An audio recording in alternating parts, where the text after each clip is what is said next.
Subandrio, 23 tahun, warga Jalan Setiabudi, Tanjung Sari, mengaku merindukan sosok wanita yang melahirkannya.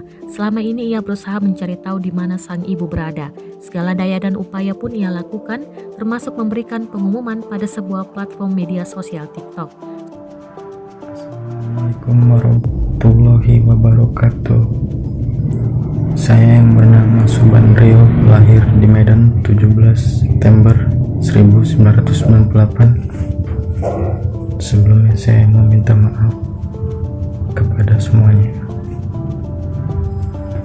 Saya ingin mencari ibu kandung saya yang sudah berpisah sejak saya dilahirkan. Namanya naluri anak, pasti ingin mencari orang tuanya.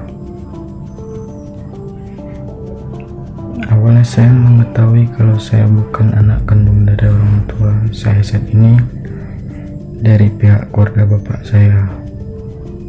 Jadi saya ingin mencari tahu tentang asal-usul saya dilahirkan.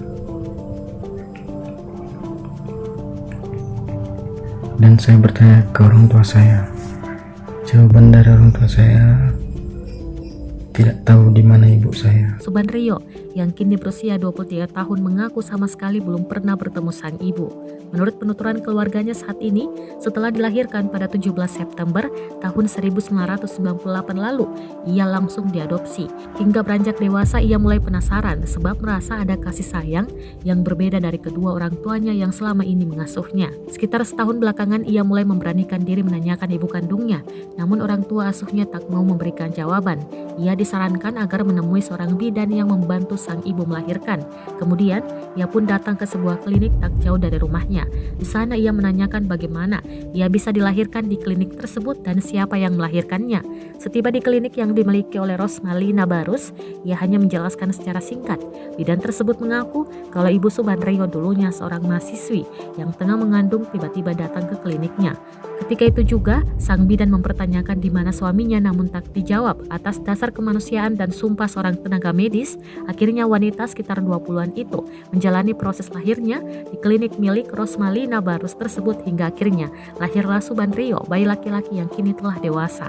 Lebih lanjut, sang bidan menceritakan kepadanya, pasca melahirkan sang ibu meminta tolong agar dicarikan orang yang mau mengadopsinya, hingga akhirnya orang tua yang saat ini membesarkannya mau mengadopsi Subandrio hingga dewasa. Meski demikian, bidan tersebut enggan terus terang siapa ibunya dan di mana keberadaannya saat ini. Saat ini Subandrio telah berusia 23